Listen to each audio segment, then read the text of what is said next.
Hai semuanya, nama aku Kendra, dan ini adalah cerita gimana aku melahirkan kembar 3 di umur 15 tahun, hingga kedatangan polisi di kamar rumah sakitku di hari yang sama. Ini bermula saat aku pindah ke sekolah baru. Setelah 3 hari berusaha mencari teman, aku bertemu Christian. Dia mengajakku duduk bareng dia, dan untuk pertama kalinya, aku gak sendirian. Gak lama kami mulai sering main bareng. Aku suka banget sama dia. Aku baru sadar kalau aku hamil anak setelah udah hamil 3 bulan. Saat aku lihat hasil tesnya positif, aku yakin hidupku sudah berakhir. Waktu aku mikirin cara bilang ke orang-orang, ibuku menemukan tesnya di tempat sampah. Dia marah banget dan mengusir aku dari rumah. Aku harus tinggal sama kakakku, dan dia tinggal di sebuah karavan di sisi kota lainnya dengan 2 anaknya yang kerjaannya teriak-teriak. Tinggal di sana itu kayak mimpi buruk. Tapi aku gak punya pilihan lain. Lalu aku harus bilang Christian. Aku pikir dia bakal kabur atau teriak padaku. Tapi dia menggandengku dan bilang sesuatu yang gak akan pernah aku lupain. Aku akan mencintaimu dan menjagamu sampai aku mati nanti, bidadariku. Ya ampun, gimana aku gak sayang sama orang ini? Saat aku USG pertama kali, Christian ada di sana memegang tanganku. Tapi waktu dokternya lihat ke layar, wajah dia berubah pucat pasi. Dia panggil dokter lain, lalu dokter lain lagi. Akhirnya beritanya terbongkar. Aku hamil kembar 3. Aku melihat reaksi Christian. Aku mau dia bilang ke aku kalau semua akan baik-baik saja, memastikan kalau dia akan selalu ada untukku. Tapi dia hanya melongo ke layar, wajahnya penuh keringat. Ini jelas bukan ketenangan yang aku butuhkan. Dokterku bilang kalau menjelang akhir kehamilan bakal berat karena aku hamil kembar 3. Aku harus melahirkan sesar. Aku takut, tapi aku berusaha mempersiapkan mentalku. Setelah appointment itu, Christian menjauh dan bilang kalau dia butuh waktu untuk berpikir. Dia naik mobil dan pergi. Aku harus naik bis ke rumah kakakku. Aku telepon Christian di hari itu, tapi nggak ada jawaban. Aku sedang hamil kembar 3, tinggal di karavan tanpa uang, dan pacarku meninggalkanku. Aku menangis sepanjang malam. Besoknya, aku mulai ambil kelas online karena perutku akan terus membesar. Aku nggak bisa ketemu Christian di sekolah, jadi aku telepon dan chat dia terus-terusan selama beberapa bulan. Setiap aku minta dia datang, dia selalu bikin alasan dan nggak pernah datang. Suatu hari, aku pergi ke mall untuk beli perlengkapan bayi. Di tengah mall, ada pasangan yang sedang ciuman di kursi. Kayak beneran ciuman. Itu bikin aku semakin mual. Tapi waktu aku mendekat, aku sadar sesuatu. Itu Christian sedang ciuman dengan Megan, cewek paling populer di angkatan. Aku gak tahan lagi. Aku langsung muntah ke lantai, ke Christian, ke Megan. Megan loncat dan teriak. Christian bertanya apa yang sedang aku lakukan di sini. Aku gak bisa ngomong sama dia tanpa nangis atau muntah lagi. Jadi aku lari sambil nangis ke kamar mandi. Aku coba telepon dia untuk ngobrol, tapi teleponnya nggak nyambung. Aku coba kirim SMS, chat, email, tapi nggak ada yang berhasil. Dia blok aku. Bapak dari anak kembar 3-ku blok aku. Aku langsung stres. Selama beberapa minggu, aku jarang makan, aku jarang tidur. Perutku besar banget, dan aku nggak nyaman setiap saat. Aku kepikiran terus tentang Megan. Dia mencium bapak dari anak-anakku waktu aku masih sama dia. Cewek gila macam apa yang berlaku kayak gitu? Aku sadar kalau aku ninggalin banyak barang di rumah Christian. Tas makeup, iPad, beberapa baju. Aku kesal banget ngebayangin dia kasih barang-barangku ke Megan.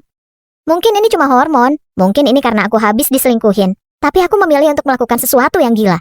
Malam itu, aku yang sedang hamil 6 bulan, menyelinap masuk ke rumah Christian untuk ambil barang-barangku. Di parkiran gak ada mobil, gak ada tanda-tanda ada orang. Aku masih punya kunci, jadi aku bisa masuk dan langsung keluar. Aku masuk rumah dan langsung ke kamarnya. Di tengah lantai kamarnya ada celana dalam perempuan lain. Air mata mulai menetes di wajahku. Saat itu aku dengar suara pintu menutup dan langkah kaki ke atas. Karena panik, aku sembunyi di dalam lemari. Christian dan Megan jalan masuk ke kamar. Aku tahu ini parah banget. Aku berusaha berdiri diam.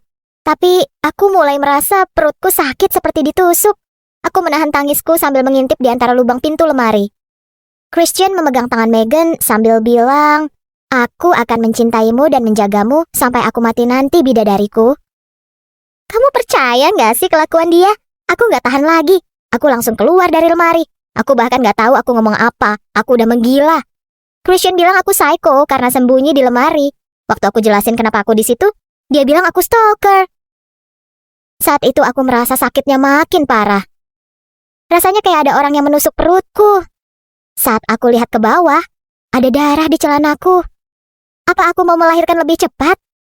Aku kan harusnya lahiran sesar. Dengan panik, mereka telepon 911. Sakitnya parah banget. Aku sampai nggak bisa apa-apa. Aku nangis waktu mereka bawa aku naik ambulans dan membawaku ke rumah sakit. Kakakku bahkan belum sampai waktu mereka operasi sesar darurat. Waktu mereka taruh anak-anakku di dadaku, aku benar-benar kacau sampai aku nggak tahu apa yang terjadi. Saat aku sedang pemulihan, polisi datang. Mereka bilang aku harus diinterogasi karena menguntit dan membobol rumah. Mereka pikir aku membobol rumah. Mereka pikir aku menguntit. Aku nggak melakukan dua-duanya. Aku harus beresin ini atau hidupku bisa jadi berantakan. Waktu aku jelasin, mereka bilang kalau ada yang membuat laporan atas kelakuan aku. Aku mulai nangis. Salah satu perawat masuk dan menyuruh mereka meninggalkan aku, tapi mereka tetap berdiri, menginterogasi aku. Nggak lama kemudian, pintunya terbuka. Megan masuk. Aku nggak percaya. Aku nggak butuh drama lagi. Dia orang terakhir yang mau aku lihat. Aku membuka mulutku untuk teriak dan menyuruh dia pergi. Tapi dia menoleh ke para polisi. Dia bilang kalau laporan yang dibuat tentang aku itu salah. Christian bohong. Dia bilang ke polisi kalau aku penguntit gila, padahal aku cuma mau ambil barang-barangku. Aku pengen nyubit diriku sendiri. Aku ini mimpi atau gimana? Polisinya pergi dan Megan duduk di sampingku. Dia bilang kalau Christian gak pernah cerita tentang aku. Dia gak tahu kalau aku hamil karena dia. Dia bahkan gak tahu kalau kami pacaran. Dia langsung putusin Christian saat aku naik ambulans karena dia sadar kalau Christian itu brengsek. Aku terharu. Megan bilang kalau aku lebih baik gak sama dia. Dan Megan mau bantu aku sebisa mungkin. Ibu dia kerja di perusahaan yang membuat produk bayi. Jadi dia bisa ambil sebanyak-banyaknya untuk aku secara gratis. Aku merasa air mataku mulai membendung. Selama ini, aku pikir dia itu musuhku. Selama beberapa bulan, Megan sering datang ke rumahku untuk bantu mengurus anak-anakku. Kami jadi teman dekat, dan aku bersyukur banget. Aku sadar kalau Christian ada di sampingku, aku justru lebih stres daripada nggak punya pasangan sama sekali. Mengurus kembar 3 itu susah, tapi dengan teman, keberuntungan, dan keluargaku, aku rasa aku akan baik-baik saja. Suka dengan cerita ini? Ayo berlangganan untuk update cerita lainnya.